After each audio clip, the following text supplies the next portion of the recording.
Other than an odd Week 1 game involving a giant frozen bird, nobody has looked more dominant this season than the Sacramento Kingdras. We sit down with Justice, owner of the Kingdras, and learn a little bit more about what makes him tick.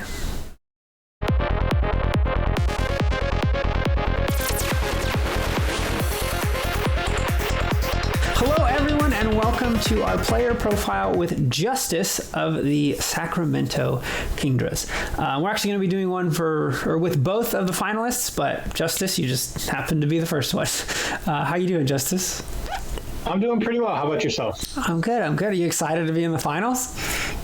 I'm very excited. Yes, I, been working pretty hard this season, so hopefully. Yeah. No, you have. You've had quite the journey, I guess. Yeah. A little bit. Yeah. Anyways, let's just get into it. So, what was your first experience with Pokemon? So, I don't know if I have like a specific moment or anything that was, sure. First experience, but I think my first form of media interaction with Pokemon was with the anime, because I actually didn't play games, as a kid. I didn't actually start playing the games until I was like maybe 14 or so. Oh, okay. And so, yeah, I came into the actual Pokemon game part of that world much later than a lot of people would have. Yeah. But yeah, once the anime as a kid, and I just love seeing all the different Pokemon and seeing the characters interact and everything. It's a little cheesy, but that's where I started. Yeah. What was the anime when you started? Like, which one was it on? Like black and white, or? I'm trying to think, because how old are you? like 20-ish, 21, something like that. 22. So 22, okay. I think when I first started watching, it might have been the Gen 2 era. Oh, wow. Okay, that's a lot farther back than I thought. Okay. Indigo League. Well, I think I was like really young when I started watching. I think I might have 2%. I could be wrong. But if it wasn't Gen 2, then it was Gen 3. Yeah, and Gen 3 is my favorite generation. So Gen 3, okay. Love all that water, huh? I do. I love water. I love Kingdras and Oh yeah, just the whole. I mean, the world is 2/3 water, right? So, that's true. what? So like you, what made you decide I want to try one of these games? Like, I don't know. Apparently, you watched it for years and years and years. What made you decide at 14? Like, I'm gonna try this out. So I had a friend who had like a Game Boy, and so he was playing Pokemon. He was like, dude, you should get you should get Pokemon and everything. And so he was like, okay, I'll try it. I actually, I think my first experience playing like a Pokemon type of game was the Pixelmon mod on Minecraft. Okay. Yeah. Yeah, and so that was actually where I got my first starter, and that's crazy to me. Yeah, I know it's not conventional, I guess, but yeah. So I chose Mudkip, and then Swampert's been my favorite starter of all. Actually, funny little story. When I chose my first starter, I actually a shiny Mudkip. Oh. And shinies are not any more common in Pixelmon than they are in regular Pokemon. So my first ever was a shiny Mudkip, even if it wasn't in a regular Pokemon game. That's impressive. What are the odds? Like, I don't know. Is it like 1 in 10,000? Like, I don't know what the exact odds are. But it's absolutely like astronomical odds. Well, cool. I mean, sweet. Your very first Pokemon ever was a shiny. That's cool. I guess that kind of leads, so talking about your favorite starter, that leads to my next question. You've talked about multiple times this season how your favorite Pokemon is Tyranitar. Why? Like, how come? Like, I don't know. Was he in the anime, or I don't know.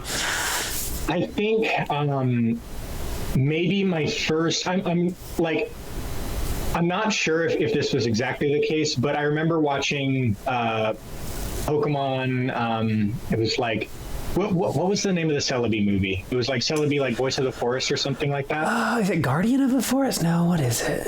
I don't know. Something Guardian of Time. Does this have time in it? I don't know. I'm not. It might be Guardian, or it might be whatever the Forest. I don't know, but yeah, it's something like that. Yeah, I know what you're talking about. Yeah. So, like the main villains, like key Pokemon or like signature Pokemon or whatever, was a Dark Tyranitar. And so I'm not sure if that was my first like experience with Tyranitar or anything. But I remember really liking the design as a kid. I know it was in a couple other episodes of the anime, but it has sure, yeah. Yeah, so I really liked its design, and that's really what gripped me. And then later on, I got a Tyranitar Pokemon card. Okay. And throughout, I went through this phase where I just didn't really like Pokemon. I didn't collect the cards. I didn't watch the show or anything. And this was up until, like I was 14 or so. Sure. And so, but throughout that that period of time, I hung on to 3 Pokemon cards, which were Kingler, Rampardo, and Tyranitar. Okay. Yeah. I don't know why I kept Kingler. I'm cool. So I liked Kingler. Yeah. Okay. And so, but then later on, when I actually got into competitive Pokemon, I realized Tyranitar is actually really good. And yeah, he's much better than those other 2. Yeah. A lot of people think that, maybe I like Tyranitar because, it's just good. Yeah. But I liked it a long time before I figured out how good it was. Yeah. Good thing you didn't pick Dunsparce or something, but... If only. I mean, I could have drafted it. That could have been my tier 5. Yeah. Did some butt flinches and... Yeah. Don't pick Dunsparce, kids. It's not very good.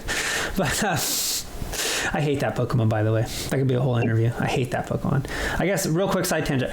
I caught him. So I had Gold and Silver. He was super rare. He was like a 1% encounter chance, right? I think that's why his name is Dunsparce, because he's rare. But anyways, so I thought, I was 9 or something. I don't know. And I thought, this guy's going to be a boss. He's super rare. He looks like he's going to evolve into something cool. And he just never did. So I spent all this time, and I hate Dunsparce. I hate Dunsparce. I've never known a Pokemon that evolves at level Ingrid, so Yeah, it was frustrating. My Dunsparce experience was frustrating. But anyways, let's, I guess, shift over a little bit into your season. And week 1. So you actually started 0-1. You lost the match in kind of a crazy fashion, I guess. I don't know. How are you feeling after that? Did it shake your confidence? Were you thinking, I'm still going to make the finals? I don't know. What was going through your mind after you got Articuno'd? I did get Articuno'd. Man, that was rough. So after that game, I remember just, getting frozen and burned on all these 10% chances. Yeah. Getting hit by low accuracy moves and, all this kind of stuff. And the entire thing was I was expecting to see a Pokemon that I didn't actually end up seeing. And so I felt better about the matchup because I was actually worried about Cloyster before Cloyster started worrying everybody else. Yeah, as you should have been. But so anyway, so I was definitely pretty demoralized, and I thought, I was I didn't know how much experience Zeke had in competitive Pokemon or anything, so I didn't want to I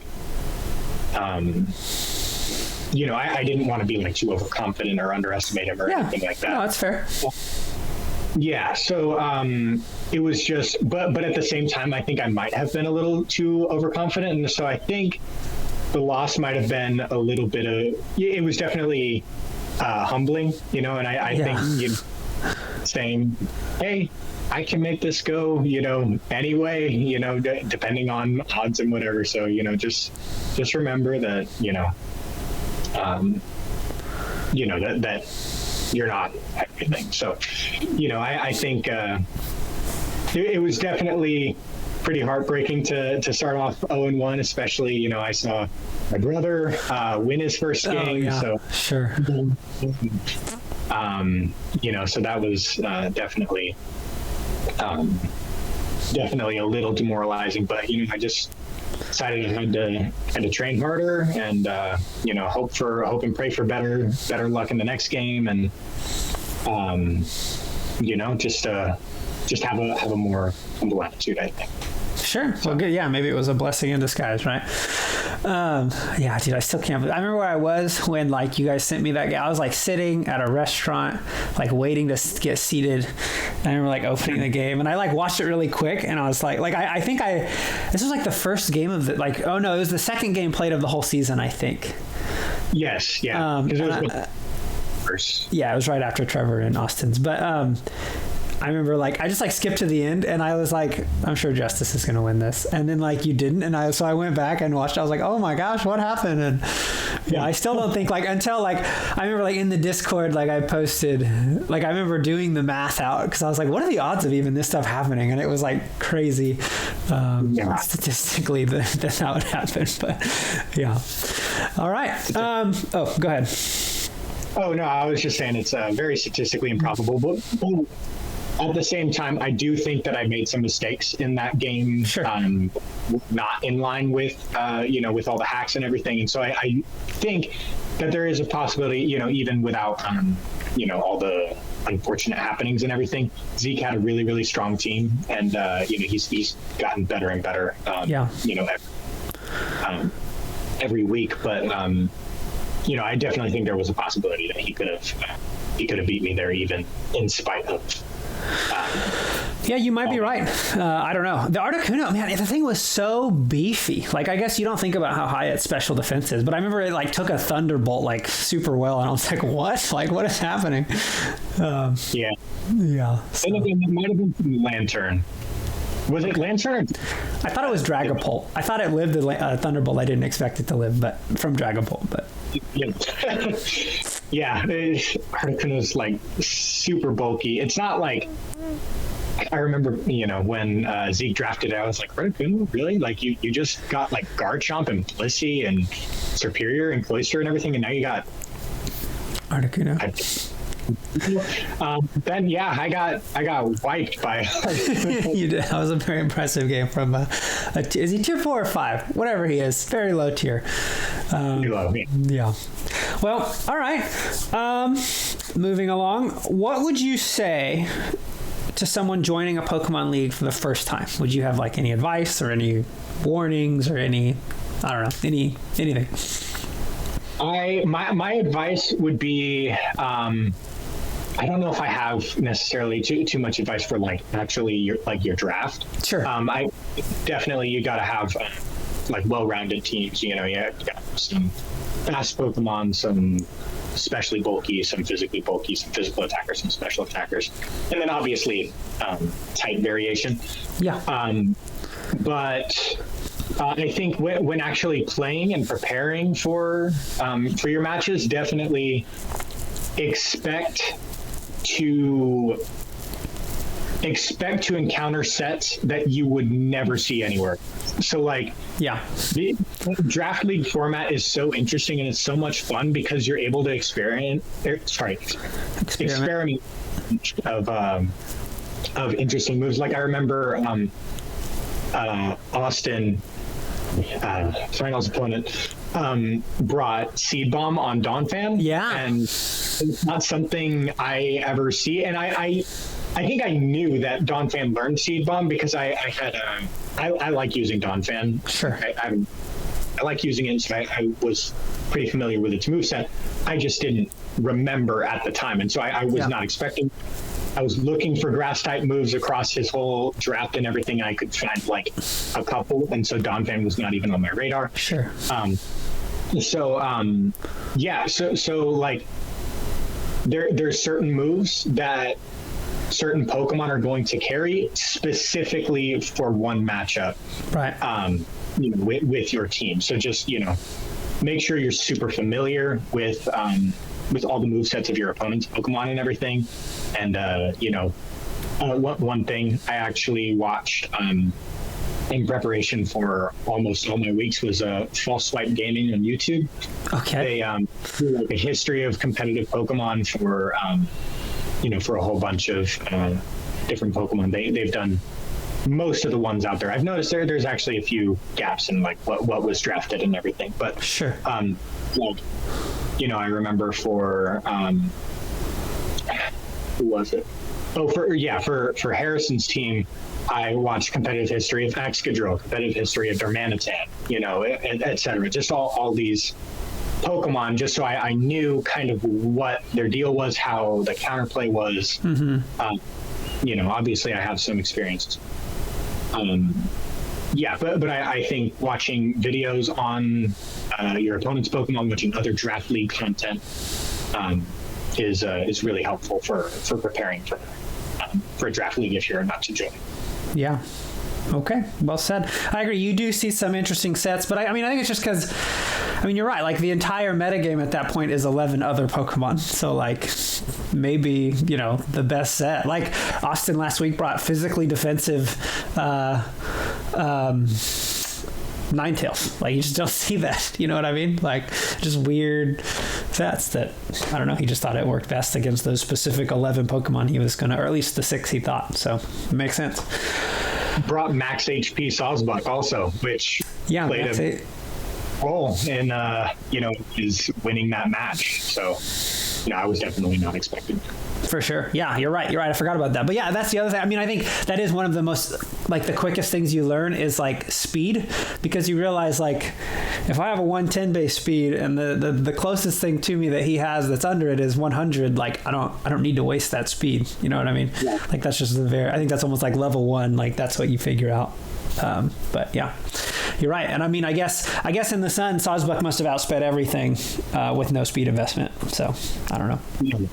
I do not doubt that. I'm sure it will speed even something like Drag. Yeah, I think because its speed is decent, right? Isn't it like 90 or something? I think it's 95 speed. I was looking at it, preparing for this episode. Yeah. I got kind of familiar with the stats and everything.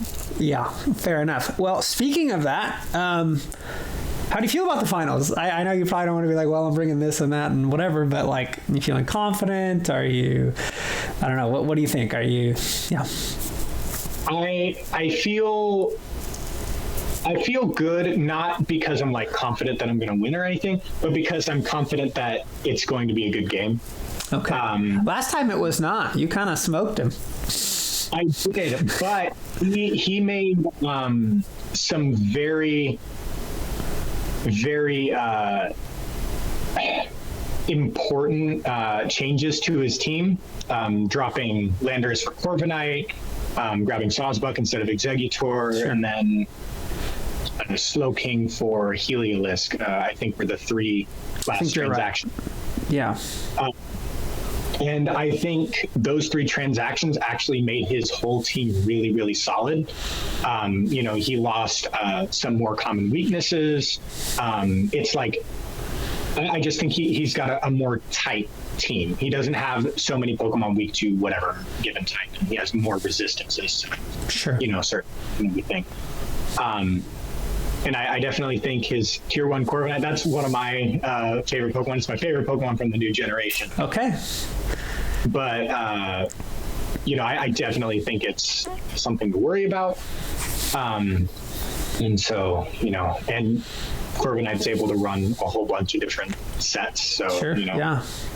To make sure that I'm prepared in the event of any given one. But yeah, so feeling good. I think that I have some Pokemon that match up pretty well, but I think he's definitely got a scary team. So, definitely not going to assume that the match is going to go the way it did last time. Yeah, I don't want to get Articuno'd. Yeah, you just got to run Ice Beam on something and just click it over and over again and hope it freezes every time. Oh, yeah. Perfect. Yeah. Okay. All right. Well, last question. If you win the finals, what will we do as our act of service?